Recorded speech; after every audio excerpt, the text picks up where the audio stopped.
Warfare played a pivotal role in Aztec society, serving as the primary motivation behind the expansion of the empire's territories.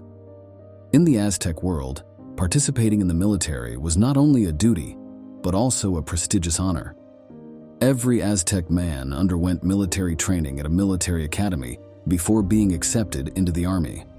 They had to rise through the ranks from new recruits to low-ranking officers, gradually advancing to higher positions within the military. Today, we will explore the necessary steps to advance in a military career, from newly enlisted soldiers to commanding officers. However, it is important to note that this information applies only to the military structure and leadership in Tenochtitlan, the capital of the Aztec people, and those referred to as Mexica. Other cities within the Triple Alliance or the Central American region may have different military structures and leadership. Aztec society is deeply ingrained from birth. For a man born to the Aztec society, it means being born with a specific purpose, to become a warrior and serve the god of war until death. Everyone is mobilized. All serve the empire. They believe that if they do not provide for Huitzilopochtli, their god of war, the precious liquid, or in other words, human blood, the sun will not rise the next day. Their culture does not recognize pacifist ideologies, because for them, war is a necessary event to sustain their lives and the planet. Due to this belief, the empire has trained and always maintained a standing army to hunt down their enemies, collect prisoners for daily sacrifices. On a man's 4th birthday, he is given a club, a shield with an undecorated obsidian rim, 2 special tunics, and a bright red loincloth to beg in his journey to become a warrior.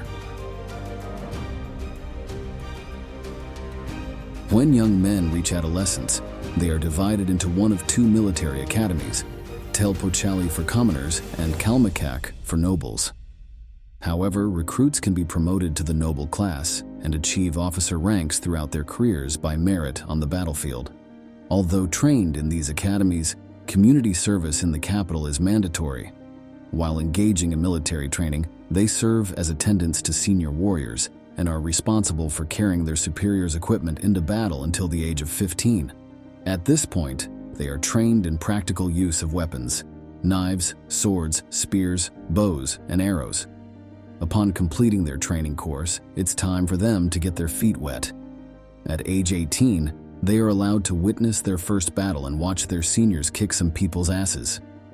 After 2 battles, lower-ranked warriors are grouped into teams of 5 to 6 and tasked with capturing a prisoner of war. If the team returns with a captive, they will begin the first promotion ritual, cutting out the still-beating heart and offering it to the god Huitzilopochtli. Then, they chop up the body and eat the flesh. The initiates are now officially recognized as warriors and attain the rank of Tlamani. If they do not return with a prisoner, they are separated from the army and assigned to normal duties, army a year later, and try their luck again. New warriors are grouped into a military unit called a company, consisting of approximately 400 men from the same district or village. Promotions from this point onward are based on individual merit. War captives are sacrificed by a priest still alive on the altar atop one of the many pyramids. Nearly all captured men are sacrificed, and about a quarter of women share the same fate. Those spared become slaves or concubines. After capturing a second prisoner, they are promoted to Cuauhtémoc. This rank allows warriors to wear a special black and red outfit called tlahuiztli, sandals, and a conical hat. If they capture a third prisoner, they are granted command over a squad and a banner depicting a butterfly emblem of the priesthood to wear on their backs as insignia. Capturing a 4th prisoner or more will earn them the rank of Cuauhtémoc, and they will be inducted into elite military units like the Eagle or Jaguar Knights. Similar to the hierarchical structure above, Aztec warrior groups are divided into ranks, with the main military associations being the Eagle and Jaguar, symbolizing strength and courage.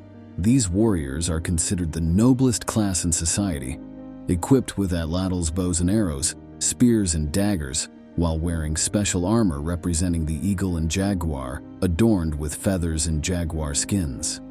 Physical strength and bravery on the battlefield are crucial factors in attaining this rank. Commoners who achieve the rank of eagle or jaguar are honored and receive many privileges like nobles. They are granted land, drink a royal drink called pulque, wear expensive jewelry, are required to dine at the palace, and may have concubines. They also tie their hair with red cords with green and blue feathers. Eagle and jaguar knights accompany Pochtika, who protect and guard the city, even serving as bodyguards to the king, with devotion to Huitzilopochtli and Tezcatlipoca. Special forces and elite troops are known as Otomis and Shorn Ones. Otomis inherit their name from the original settlers in the Valley of Mexico. These individuals are provided with a full-body attire in green, red, or blue with a rear emblem symbolizing their heroism, carrying a beautifully crafted micuahuitl and a shield with various designs, while tying their hair on the head with a red tuft. And the Shorn Ones are the Emperor's officer corps. They wear tlahuistli, a uniform in white or gold reserved for officers, and shave their heads except for a lock of hair on the left. Most organizations are open only to nobles and are trained in strategy, logistics, and diplomacy. These warriors must fight on the front lines to maintain their power and command authority.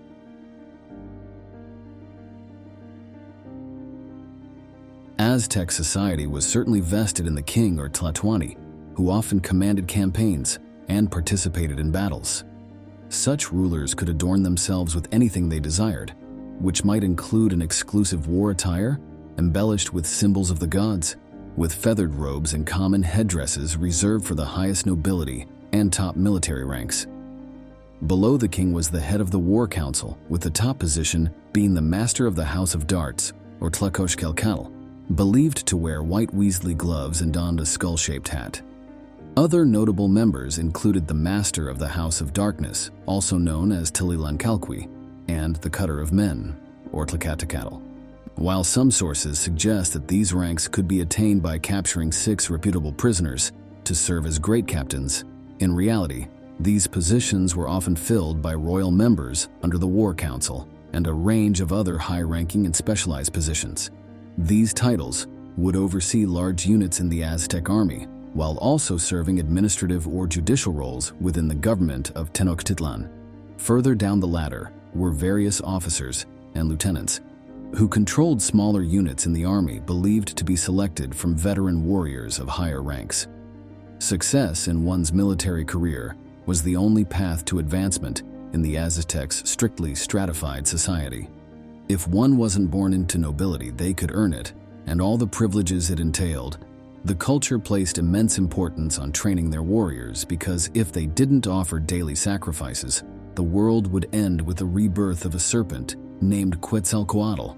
He would appear as a fair-skinned man with a black beard crossing the ocean, bringing destruction to their civilization. Within the Aztec military rank structure, advancement wasn't just about combat prowess, but also about obedience and loyalty to the king and deities. The journey from being trained in school to becoming a warrior, to achieving the highest ranks like eagle or jaguar warriors, was a challenging and arduous one. Those successful in climbing the military ranks were not only praised and honored, but also bestowed with social privileges and honors. However, most importantly, military ranks weren't just about personal glory, but played a crucial role in the development and sustenance of the Aztec Empire. The disciplined organization within the army was a key factor in protecting and expanding their territory, while also shaping the culture and society of the Aztecs. What do you think about the Aztec military organization? Leave a comment below to let me know. Thank you for listening, and see you in the next video.